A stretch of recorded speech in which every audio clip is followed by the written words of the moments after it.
Hello students, welcome to Byju's IAS. Welcome to a session on economy this week, wherein we'll be taking some of the very important articles that have appeared in various business related newspapers and we'll be analyzing these particular articles. For this particular video, I've chosen the time period from 27th July to 2nd of August 2020 and the articles that I've chosen are from Business Line, Hindu, Business Standard, Indian Express and Live Mint. Let's start the discussion. The first article is related to the drop in the mandi arrivals which have raised a concern related to hoarding. First and foremost, understand the concept here. What the states have done is they have passed an act called as APMC, Agriculture Produce Market Committee, as per which the first sales of these particular notified agriculture commodities will have to take place within the mandi or market itself. Now this is the first point.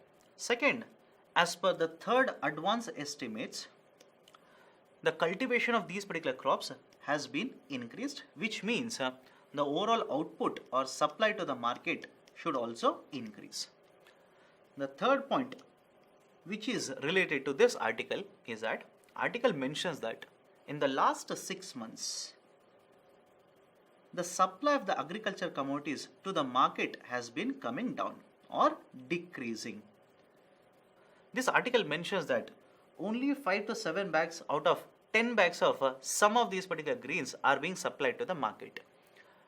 As a result of this, various experts are saying some of the crops which are being cultivated are not being introduced in the market and there is missing stock in the market, which means there is a danger or there is a concern of certain middlemen hoarding huge amount of agriculture commodities.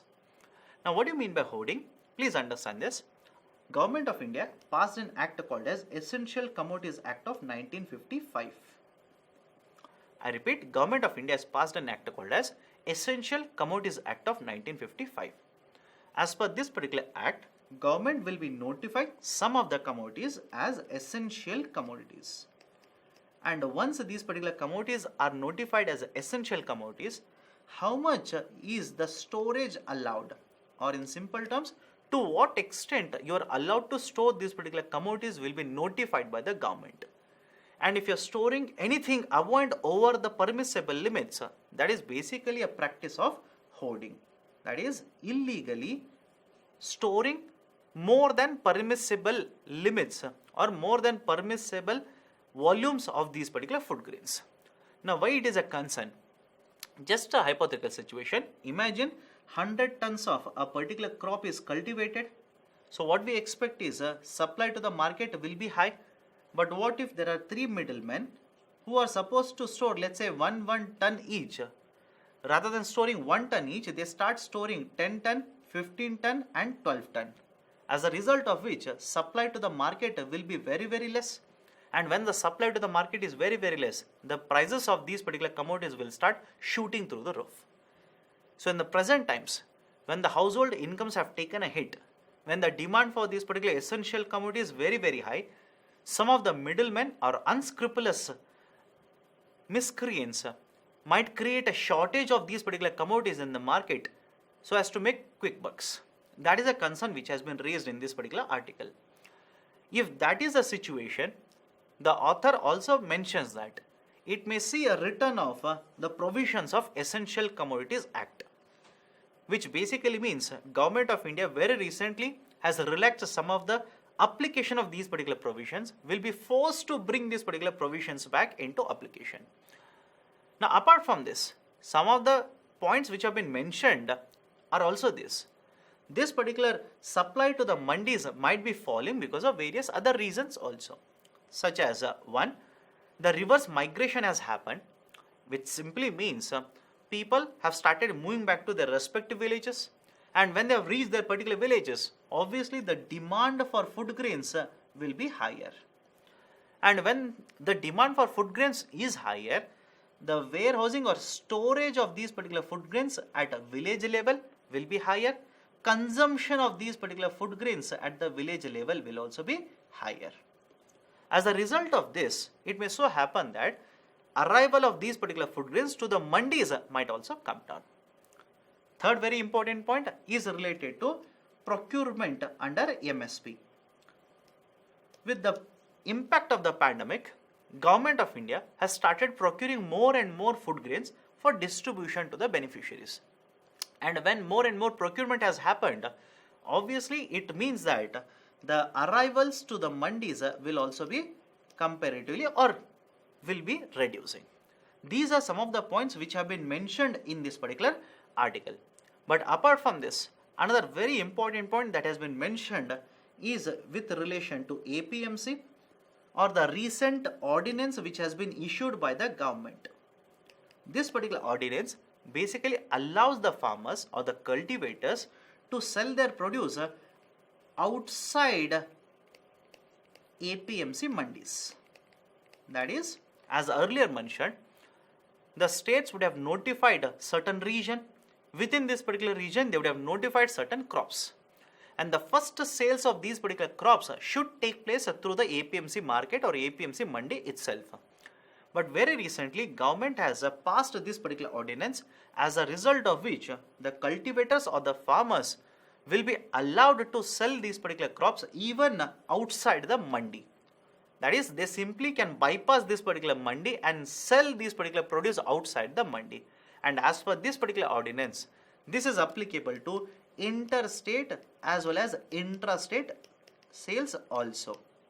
So these are some of the very important points which are discussed in this particular article. And if you want to make a note of the ordinance that I am referring to, it is basically Farmers Produce Trade and Commerce Promotion and Facilitation Ordinance 2020. Now based on this particular discussion, I have given a question here. Which of the following is provided under Farmers Produce Trade and Commerce Promotion and Facilitation Ordinance of 2020? Barrier-free trade of farmers' produce outside the market notified under the state APMC Acts. I have already mentioned this. This point is correct. Imposition of 5% levy by the states. This is wrong for a simple reason. As per this particular ordinance, the states will not be imposing any type of levies, cesses, etc. So second point is wrong. Third one, a dispute resolution mechanism. Yes, under this particular ordinance, proposal for dispute resolution mechanism or provision for dispute resolution mechanism has also been provided. So first point is correct, third point is correct. Right option will be option C. Only 1 and 3 are correct. The next article is related to food processing. First and foremost, what do you mean by food processing? It is a transformation process wherein we are taking certain agriculture commodities and we are adding value and extending the shelf life. I repeat, food processing is a sequence of events where we are transforming the agriculture output or horticulture output, adding value to it as well as extending the shelf life. What do you mean by this? Let me take a very simple example of fruit. Any kind of a fruit. Let's say mango. In case of India, this particular fruit is cultivated, is produced at a certain period of time, that is during only one season. Now this particular fruit, the shape or the form of the fruit will be changed with various stages of manufacturing process. In that particular process itself, we are adding value to this particular fruit as well as we are extending the shelf life of this particular fruit. What do you mean by this? This particular fruit, after a certain period of time, after a certain number of days, cannot be consumed. The quality will be deteriorating at a very fast pace. You will not be able to consume this particular fruit. But rather than keeping the fruit in the original shape, we will be adding certain manufacturing process, we will be converting the form and will be extending the shelf life, so that even during the off season, you will have certain type of a product which is made from this particular fruit available for consumption. That is a basic idea for food processing. Now why it is very important from the Indian context? First and foremost, the levels of food processing in India are very, very low. As per this particular article, the level of food processing is very, very low, that is less than 10%. Second, since the food processed levels are very, very low, the exports of processed foods are also very low in case of India. As per the article or the data given in the article, the share of agri exports as a percentage of GDP is around 2% in case of India.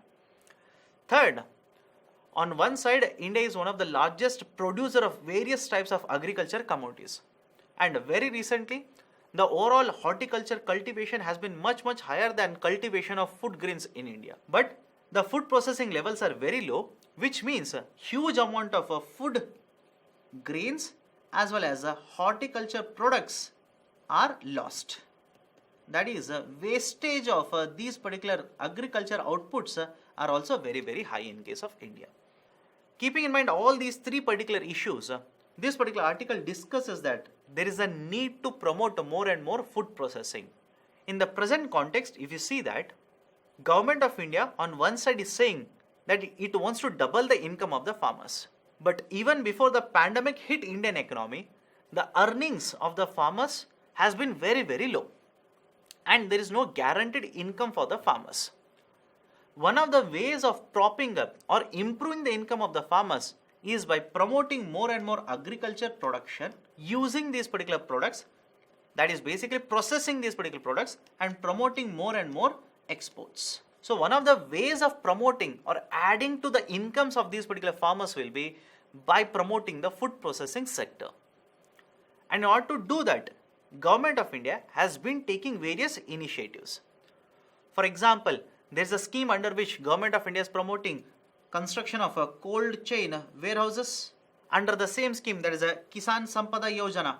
Government of India is also promoting the idea or the development of mega food parks, etc. So these are some of the points which have been discussed in the article. But apart from this, another very important point which has been discussed in the article is related to processing of milk. As per the data given, the highest level of food processing in India is for milk itself. And the level of processing is more than 35%. But unfortunately, whatever is processed, majority of it is consumed in the domestic market itself, as a result of which very little is left for export purposes. But a point to be noted here is the food processing in case of milk is very high because of formation of cooperatives, large scale participation of the private sector. So if Government of India wants to promote more and more food processing in other areas also, this is one case study that it has to take into consideration. So this is the basic discussion of the article given here. Now based on this particular discussion, I have given a question. Let's solve this. Which of the following was renamed as a PM Kisan Sampada Yojana? First, Ujjwala Yojana, wrong. For a simple reason, Ujjwala Yojana is associated with subsidizing LPG connections. Second, Paramparagat Krishi Vikas Yojana, wrong. This is associated with organic farming. Third, Pradhan Mantri Krishi Sinchai Yojana, wrong. It is associated with the promotion of micro irrigation. Fourth one, Scheme for Agro Marine Processing and Development of Agro Processing Clusters. This one is correct. Earlier it was simply referred as a Sampada Yojana. Now it has been renamed as a PM Kisan Sampada Yojana. So right option will be option D. Next article, very important article, is related to GST compensation. Let's discuss some of the very important concepts before going into what points are given in the article. First and foremost, government introduced the concept of a GST, wherein it subsumed some of the indirect taxes at the central level and some from the state level. I am using the term some for a simple reason. Though under the ambit of a GST, that is basically under the concept of GST, we are supposed to bring in the idea of a one nation, one indirect tax. Even today, some of the taxes are out of the ambit of GST, and the taxes that I am referring to are indirect taxes, not direct taxes. Now, next point, despite introducing the GST, there has been certain issues with respect to GST collections, especially in the last couple of months. But the focus of this particular article is not overall GST collection, but GST compensation collection or GST compensation issue. Now what is this idea of a GST compensation? When this particular concept of a GST was proposed by the government, and when they said that some of these particular indirect taxes which are presently decided, collected, used by the states will be subsumed by the GST, the states basically were worried about their revenue protection. The states said, what if after joining GST, my revenues take a hit? That is, my revenues keep on falling down under the concept of indirect taxes. In order to protect this particular interest of the states, government under the ambit of a GST proposed that they will be paying the GST compensation. Now, how the GST compensation will be paid? To calculate the idea of a GST compensation, which would be paid for 5 years by the central government, they basically assumed the indirect taxes revenue for the year 2015 and 2016 as the base. And from this year to the next year they assume that these particular indirect tax revenues will be growing by 14%.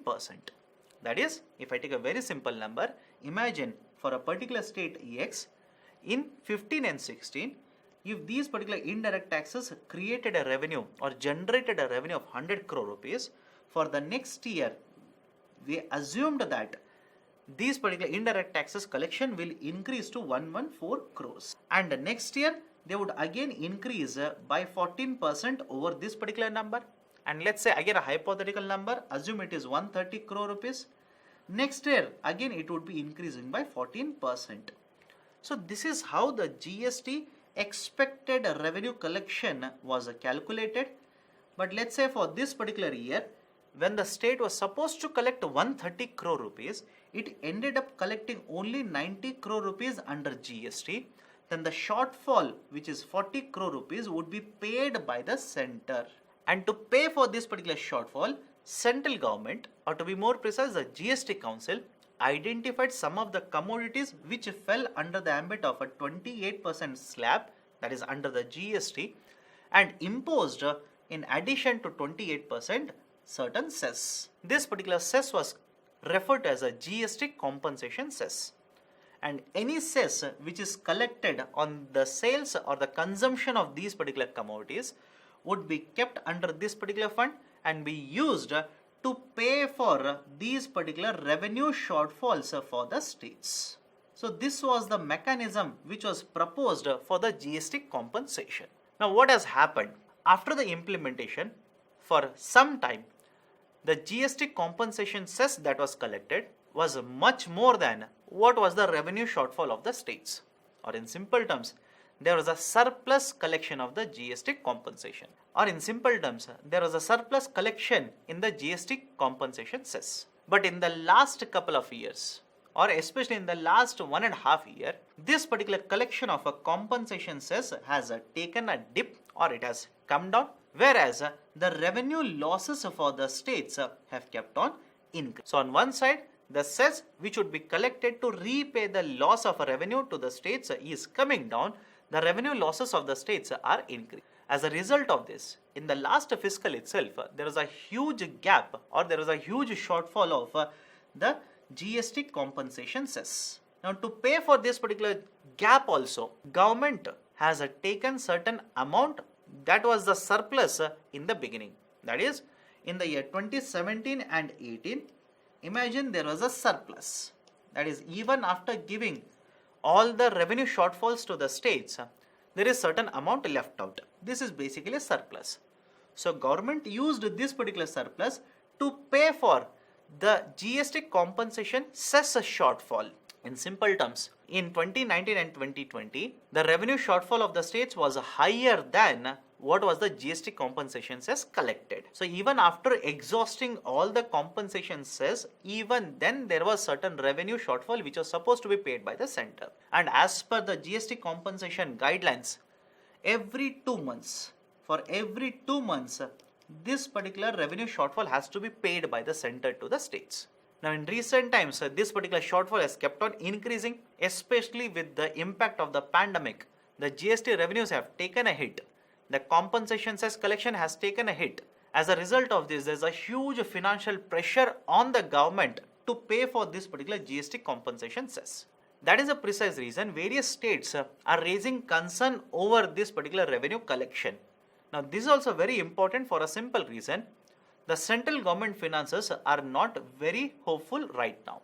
That is, the revenue collection, even for the center, either in the direct taxes department or under the indirect taxes, the collections have taken a hit. And on the other hand, other forms of receipts that the government wanted to raise have also become or have also slowed down to a very great extent. The best example for that will be the disinvestment target. So the government's receipts or incomes are very, very less. As it is, the expenditure under other heads have shot through the roof. In addition to all of this, Now there's a pressure on the central government to pay the states under this particular GST compensation cess.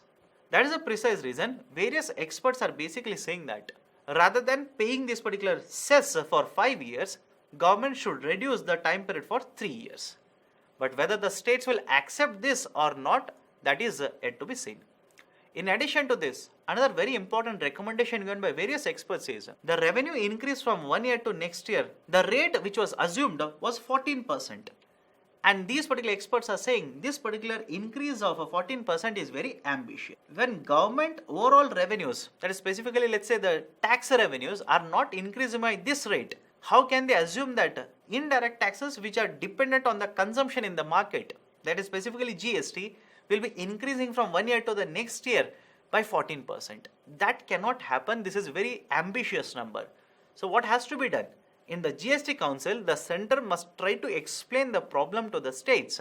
And if the states want a compensation, let's say for continuous 5 years, then maybe the center might think of reducing this particular 14% to a lesser number so that the burden on the center will come. But that has to be done only with the approval from the GST Council. So these are some of the very important points which have been discussed in this particular article. Based on this, I have given a question here. Consider the following statements about a GST compensation. The government imposed a GST compensation cess on the products attracting 12%, 18% and 28% rate. Wrong. The GST compensation cess is applicable on some of the products which are taxed at 28%. Second, Finance Commission has given the formula for calculating the revenue loss for the states under GST. Wrong. It is not the Finance Commission. Under the GST itself, that is a document of GST itself, we have defined how this particular compensation cess will be calculated. Both the statements are wrong. Right option will be option D. Both are false. Next article is related to MEIS to PLI scheme. First and foremost, what is the meaning of a MEIS as well as PLI? Let me start with MEIS. It stands for Merchandise Exports from India Scheme. Merchandise Exports from India Scheme. This particular scheme was proposed under foreign trade policy from 2015 to 2020. Very recently, this has been extended by another year. Second, what is the importance of this particular scheme? Earlier, to promote the exports, specifically merchandise exports, there were different types of schemes. All these particular schemes were subsumed to formulate only one scheme, that is MEIS. With introduction of a new scheme, more and more products were covered under this particular scheme. That is, more and more types of exports were covered. The incentives that were given also increased. Under this particular scheme, the incentives are given basically in the form of duty credit scrips. That is, let's say hypothetically, you are one of the exporter and the export that you are doing is covered under the ambit of MEIS. Now, if you are given an incentive of 5%, it simply means if you are exporting $100 worth of the commodity or this particular product to a notified market, then government will be giving an incentive of $5. But a point to note here is this particular $5 will not be given in the form of a cash. Rather, it will be issued in the form of a scrip. Scrip is nothing but a kind of a certificate which is issued to you in this particular instance. But specifically, who issues these particular scripts? It will be DGFT, Director General for Foreign Trade. Now, you have been issued with a scrip of $5. Now, if you want to pay for some imports, that is basically you want to pay taxes to the government on the imports, you can use these particular scripts to pay these particular taxes. Or else you can sell or transfer these particular scripts to someone else who needs these particular scripts and you will receive the payment. Now, this is the basic idea of a duty credit scrip or the basic importance of a merchandise export scheme. Now, this is related to MEIS. On the other hand, there is also another scheme mentioned here, PLI. PLI stands for Production Linked Incentive Scheme. Now, what is this idea of a PLI? Was launched very recently in the budget, announced in the budget, launched on 1st April. Basic idea of a PLI is this will be an incentive given in the range of 4% to 6% to electronic manufacturers. For example, a smartphone or mobile phone manufacturer who sells a mobile phone above, let's say, 15,000 rupees in the domestic market will be receiving an incentive of up to 6% under this particular scheme. This particular scheme has been launched by government in order to attract electronic manufacturers in India and to increase domestic manufacturing of these particular electronic goods. So these are the two schemes which are mentioned in the article. Now why they have been mentioned? The government, as mentioned earlier, launched the concept of a merchandise exports from India scheme from 25th. Initially, to begin with, the allocation or the expenditure that was incurred by the government in the form of incentives was in the range of 20,232 crore rupees in the first year. But over a period of time, the incentives which are incurred or which have been incurred in the form of expenditures by the government have kept on skyrocketing, and for 2019-20 it reached more than 43,000 crore rupees. But on the other hand, if you look at the exports have increased from $310 billion to just $330 billion. So Finance Ministry has basically asked the Ministry of Commerce to look into this particular scheme.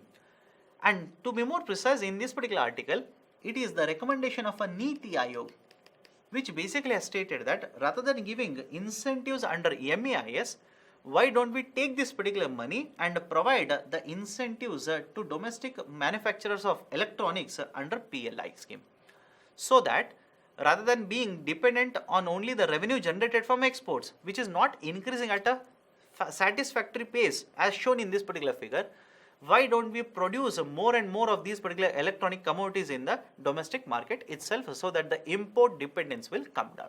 However, some of the experts have warned Government of India against this particular movement or against this particular decision.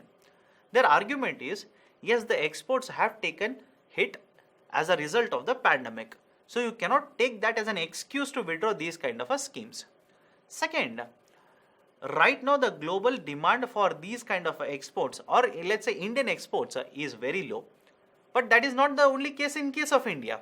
It is applicable to all the markets. As a result of the pandemic, the global trade has taken hit. But in the coming days, there will be a revival of this particular demand. And once there is a revival of this particular demand, there should be product competitiveness in the international market of the exports are done from the Indian market. And if you are not giving incentives, don't you think these particular products will be costlier or less competitive in the international market? And third, a very important point which has been mentioned in the article is this.